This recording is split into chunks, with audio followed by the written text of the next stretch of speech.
నిన్న హైదరాబాద్లోని ఆచార్య కొత్తపల్లి జయశంకర్ గారి విగ్రహాన్ని కూలగొట్టడం చాలా దారుణం అని చెప్పేసి బీఆర్ఎస్ శ్రేణులు హన్మకొండలో ధర్నా చేస్తున్నారు. బీఆర్ఎస్ పార్టీ ఆఫీస్ నుంచి ఏకశిలా పార్క్ వరకు జయశంకర్ గారి విగ్రహం వద్ద నల్ల జెండాలతో ధర్నా చేస్తున్న సిచ్యువేషన్ ఎలా ఉంది? అసలు ఎందుకు ధర్నా చేస్తున్నారు? వాళ్ళ ముఖ్యమైన డిమాండ్ ఏంటి? వాళ్ళని అడిగి తెలుసుకునే ప్రయత్నం చేద్దాం. సార్ నమస్తే అండి. ఎందుకు ధర్నా ఎందుకు చేస్తున్నారు? నిన్న యావత్ తెలంగాణ జాతి బాధపడే విధంగా, తెలంగాణ జాతి ఆందోళన చెందే విధంగా నిన్న అల్విన్ కాలనీలో హైదరాబాదులో కొంతమంది దుండగులు, తెలంగాణ వ్యతిరేకులు మరి ప్రొఫెసర్ జయశంకర్ గారి విగ్రహాన్ని ధ్వంసం చేయటం మనము టీవీ ప్రసారాలలో సోషల్ మీడియాల ద్వారా చూడడం జరిగింది. మరి దాన్ని తీవ్రంగా యావత్ తెలంగాణ ప్రజానీకం, బీఆర్ఎస్ పార్టీ శ్రేణులు, తెలంగాణ వాదులు, మేధావులు, విద్యార్థులందరూ కూడా తీవ్రంగా ఖండించి ఈరోజు హన్మకొండ జిల్లా పార్టీ కార్యాలయం నుంచి పెద్ద ఎత్తున మేమందరం కూడా ప్రొఫెసర్ జయశంకర్ గారి ఉద్యానవనంలో ఉన్నటువంటి విగ్రహాన్ని ఎదుట మా నిరసన కార్యక్రమం చేపట్టడం జరిగింది. మా ప్రధాన డిమాండ్, ఈ ప్రభుత్వం దోషులను వెంటనే అరెస్ట్ చేసి శిక్షించాలని డిమాండ్ చేస్తున్నాం.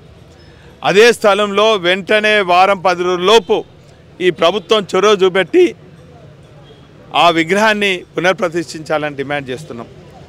ఈ ప్రభుత్వానికి తెలంగాణ వాదులపైన ప్రేమ ఉన్న, ప్రొఫెసర్ జయశంకర్ గారి పైన అభిమానం ఉన్న, తెలంగాణ ప్రజల పక్షాన వారి ఆత్మగౌరవాన్ని నిలపాలన్నా కూడా ఈ విగ్రహాన్ని వెంటనే నెలకొల్పాలని డిమాండ్ చేస్తున్నాం. ఈరోజు ప్రొఫెసర్ జయశంకర్ గారు తొలి దశ ఉద్యమకారులతో పాటు మళ్ళీ దశ ఉద్యమకారులందరినీ కూడా ఒక వేదికపై తీసుకొచ్చి వారిని చైతన్యం చేసి 10ల సంఖ్యల నుంచి 10 లక్షల సభలో కూడా వారు ప్రసంగించి తెలంగాణకు జరుగుతున్న అన్యాయం గురించి ప్రజలందరూ కూడా వివరించి తెలంగాణ జాతినంతా కూడా ఏకం చేసినటువంటి మహనీయులు వారి విగ్రహాన్ని ధ్వంసం చేస్తుంటే ఈరోజు ప్రొఫెసర్ జయశంకర్ గారి విగ్రహాన్ని ధ్వంసం చేయడం కాదు, తెలంగాణ వాదుల ఆత్మగౌరవాన్ని మరి ధ్వంసం చేసినట్టు తెలంగాణ ప్రజలందరూ భావిస్తారు. ఎవరు ధ్వంసం చేశారనుకుంటున్నారు? అది ఎవరైనా కానీ, తెలంగాణ వ్యతిరేకులు కానీ, దుండగులు కానీ, ఇంకెవరైనా కానీ, వారు ఏ పరిస్థితుల్లో ఉన్నా కూడా దీన్ని ఉపేక్షించొద్దు, ఖచ్చితంగా అరెస్ట్ చేయాలి. నేను ఒకటే డిమాండ్ చేస్తున్నా, ఈ ప్రభుత్వానికి తెలంగాణ మహనీయుల పైన గౌరవం ఉంటే, తెలంగాణ జాతి పైన వారి ఆకాంక్ష పైన గౌరవం ఉంటే దోషులను శిక్షించాలి, పునఃప్రతిష్ఠ చేయాలని మేము డిమాండ్ చేస్తున్నాం. కేవలం ఈ ప్రభుత్వం అంతా కూడా మాయమాటలు చెప్పి 420 హామీలు ఇచ్చి దొడ్డిదారిన ప్రజలను మభ్యపెట్టి మరి అధికారంలోకి వచ్చినటువంటి ఈ ప్రభుత్వం ప్రజలు ఆ డిమాండ్లను, ఆ హామీలను ఎప్పటికప్పుడు అడుగుతారు, నిలదీస్తారని చెప్పి ఆ ప్రజల దృష్టిని మళ్లించేదానికి గత ప్రభుత్వం పైన, బీఆర్ఎస్ పార్టీ నాయకుల పైన దుష్ప్రచారం చేసి అవినీతి ఆరోపణలు సృష్టించి ఈరోజు ప్రజల దృష్టిని మళ్లించాలని చూస్తున్నారు. మీరు వారం రోజులు దృష్టి మళ్లిస్తారు కావచ్చు, నెలలు దృష్టి మళ్లిస్తారు కావచ్చు, కానీ చివరిగా మీరు ఇచ్చినటువంటి హామీలను మీరు నెరవేర్చకుంటే ప్రజలు మిమ్మల్ని ప్రజాక్షేత్రంలో నిలదీస్తారని కూడా ఈ సందర్భంగా డిమాండ్ చేస్తారు. మీరు 10 రోజులు అన్నారు. ఒకవేళ 10 రోజులలో జయశంకర్ గారి విగ్రహం మళ్ళీ పునఃప్రతిష్ఠించకపోతే తదుపరి కార్యాచరణ ఎలా ఉండబోతుంది? ఖచ్చితంగా అండి, దశల వారీగా తెలంగాణ వాదులను కలుపుకొని పెద్ద ఎత్తున ఉద్యమం చేస్తాం. కేవలం జయశంకర్ గారి విగ్రహం అంటలేను, తెలంగాణ కోసం పోరాడినటువంటి మహనీయుల విగ్రహాలను 9.5-10 ఏళ్లలో ఆనాటి ఉద్యమ నేత, ఆనాటి ముఖ్యమంత్రి కేసీఆర్ గారు మరి వారి ఆ మహనీయులని పోరాట స్ఫూర్తిని రాబోయే తరాలకు తెలిసే విధంగా అనేక కేంద్రాలలో, అనేక ముఖ్య గుడుల్లో వారి విగ్రహాలను ప్రతిష్ఠించడం జరిగింది.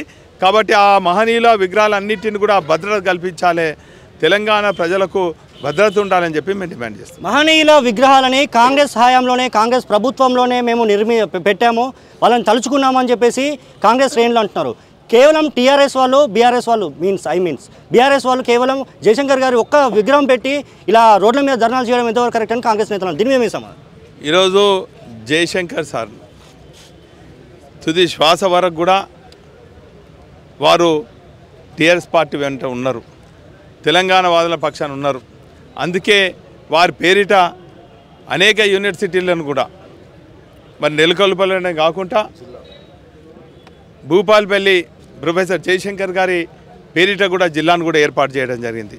అంత మహనీయులను స్మరిస్తూ అదేవిధంగా తెలంగాణ వాది అయినటువంటి బీసీ బిడ్డ అయినటువంటి కొండా లక్ష్మణ్ బాబూజీ పేరిట కూడా మరి యూనివర్సిటీ నెలకొల్పి ఈరోజు అటువంటి మహనీయులు అందరినీ కూడా కాపాడుకొని వారి చరిత్రను రాబోయే తరాలకు తెలియజేసే విధంగా ఆ మహనీయుల విగ్రహాలను వారి పేరిట యూనివర్సిటీలను నెలకొల్పినటువంటి ప్రభుత్వం మాజీ ముఖ్యమంత్రి కేసీఆర్ గారిది అని కూడా ఈ సందర్భంగా తెలియజేస్తారు.